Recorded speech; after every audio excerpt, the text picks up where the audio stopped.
Sharmila YS Vijayamma వాళ్ళిద్దరి గురించి కొన్ని విషయాలు తెలుసుకోవాలి. వాళ్ళిద్దరు కలిసి జగన్మోహన్ రెడ్డి గారి మీద వైసీపీ మీద ఏ విధంగా కుట్ర పడుతున్నారు, వాళ్ళు ఎవరితో కలిసి జగన్మోహన్ రెడ్డి గారి మీద కుట్ర చేస్తున్నారో చాలా స్పష్టంగా అర్థమవుతుంది. విజయమ్మ గారి మీద షర్మిల ఒత్తిడి చాలా స్పష్టం, బీభత్సంగా తీసుకొస్తుంది, తీసుకొచ్చి నాటకాలు ఆడిపిస్తుంది. తాజాగా లేఖ ద్వారా ఆమె ఒకవైపే ఉంటారని విజయమ్మ గారు మరోసారి స్పష్టం చేశారు. అదే కూతురి వైపు. ఈడీ అటాచ్మెంట్లో ఉన్నటువంటి షేర్లు తప్పుడు అఫిడవిట్ ఇచ్చి మరీ బదిలీ చేయడం దుర్మార్గమా కాదా? జగన్మోహన్ రెడ్డి గారి బెయిల్ రద్దయ్యే అవకాశం ఉందని తెలిసే మోసపూరితంగా వీళ్ళు అలా చేశారా లేదా? ఎవరి ప్రోద్బలంతో అలా చేశారు వీళ్ళు?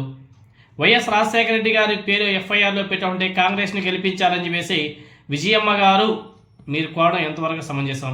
అంటే పోయిన ఎన్నికల్లో ఎంపీగా షర్మిల పోటీ చేసినప్పుడు ఆమెను గెలిపించమని చెప్పేసి కోరింది కదా కాంగ్రెస్ పార్టీ నుంచి. ఆమెకి సబబేనా అది? ఎంతవరకు సబబు? షర్మిల ప్రభావం ఆమె మీద ఎంత ఉందో వీటిని ఒకసారి పరిశీలన చేస్తే చాలా స్పష్టంగా అర్థమైపోతుంది.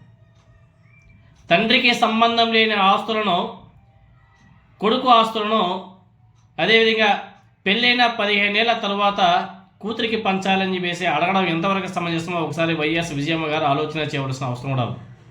షర్మిలకు పంచినట్టుగానే, పంచాలనేసి అనుకుంటున్నట్లుగానే వైఎస్ విమలమ్మ ఉంది కదా, వైఎస్ రాజశేఖర రెడ్డి గారి సోదరి, ఆమె కూడా పంచి పెడతారా? పంచాలని చెప్పేసి ఆలోచన చేస్తారా?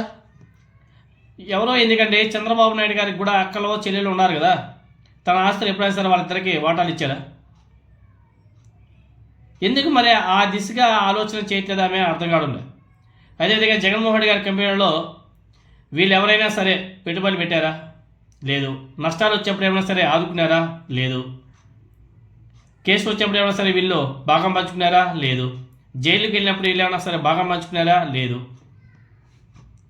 జగన్మోహన్ రెడ్డి గారి బిజినెస్లో ఏమైనా సరే లాస్ వచ్చినా, ఆయన ఎక్కడైనా సరే అప్పులు తీసుకొచ్చినా వీళ్ళు ఏమైనా సరే దానికి గ్యారంటీ ఇచ్చారా? లేదు. మరి ఇవన్నీ కూడా లేకుండానే మరి ఆస్తులు పంచలేదు, దాంట్లో మళ్ళీ బాగా ఉంది అని చెప్పేసి అడగడం ఎంతవరకు సమంజసమో ఒకసారి వీళ్ళంతా కూడా ఆలోచన చేయాలి. జగన్మోహన్ రెడ్డి గారు ఎప్పుడైనా సరే లాస్ అయినప్పుడు, వాళ్ళ బిజినెస్లో లాస్ అయినప్పుడు లాభ నష్టాలని ఎప్పుడైనా సరే ఈ చెల్లిలో పాలు పంచుకునిందా? లేదు కదా. మరి ఇటువంటి వాళ్ళ గురించి వైఎస్ షర్మిల గారు ఆ విధంగా మాట్లాడడం ఎంతవరకు సమంజసమో, వైఎస్ విజయమ్మ గారు మాట్లాడడం ఎంతవరకు సమంజసమో మనకైతే అర్థమే కావడం లేదు. ముఖ్యంగా ఆస్తుల పంపకం జరగలేదని చెప్పేసి ఎలా అంటారో మనకైతే అర్థం కాదు. షర్మిలకి ఇచ్చినటువంటి ఏవైతే ఆస్తున్నాయో అవన్నీ కూడా పండకి పబ్బాలకి ఇచ్చినటువంటి బహుమతులు ఏంటి? 2004, 2009 వైఎస్ రాజశేఖర రెడ్డి గారి అఫిడవిట్లు చూస్తే ఆస్తుల పంపకం గురించి చాలా స్పష్టంగా అర్థమవుతుంది కదా. ఆమెకు అర్థం కాలేదా? పెళ్ళైన 15 ఏళ్ళ తర్వాత కూడా షర్మిలకి తన స్వార్జితం నుంచి 230 కోట్లు పైగానే ఇచ్చాడు కదా జగన్మోహన్ రెడ్డి గారు. చెల్లెల మీద ప్రేమాభిమానాలతో తన ఆస్తుల్లో వాటా ఇస్తూ ఆనాడు ఎంఓఏలు కూడా చేసుకున్నాడు కదా జగన్మోహన్ రెడ్డి గారు. మరి ఆ ఎంఓఏలు ఎందుకు క్యాన్సిల్ చేసుకున్నారని చెప్పేసి మీరు అందరూ కూడా అడగచ్చు. ఆమె ఎప్పుడైతే కాంగ్రెస్ పార్టీలో చేరిందో, ఎప్పుడైతే చంద్రబాబు నాయుడు గారితో చేతులు కలపడం స్టార్ట్ చేసిందో అప్పుడే జగన్మోహన్ రెడ్డి గారికి ఆమె మీద నమ్మకం పోయి ఎంఓఏలు క్యాన్సిల్ చేసుకున్నాడు. తప్పేముంది? జగన్మోహన్ రెడ్డి గారి తరపునే న్యాయం ఉంది కాబట్టే కదా ఆ ఎన్సీఎల్టీ తీర్పు జగన్మోహన్ రెడ్డి గారికి ఫేవర్గా వచ్చింది. అలా రావడం వల్లే కదా మళ్ళీ వీళ్ళు అప్పీల్కి వెళ్ళారు.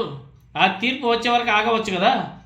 ప్రజా సమస్యలను అక్కడి నుంచి చేసినటువంటి తప్పుల నుంచి తప్పించుకోవడానికే, డైవర్ట్ చేయడానికి నారా చంద్రబాబు నాయుడు గారు కరెక్ట్గా వీళ్ళని దింపాడు.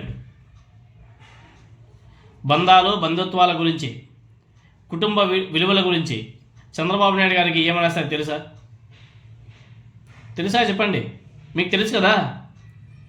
అక్కా చెల్లెలకు మీసమెత్తు సాయం చేయని చంద్రబాబు నాయుడు గారు తమ్ముడికి ద్రోహం చేసినట్టే చంద్రబాబు నాయుడు గారి మాటలు నమ్మి ఈ షర్మిల, సునీత, విజయమ్మ గారు అలా నడవడం ఎంతవరకు సమంజసం మనకైతే అర్థం కాదు.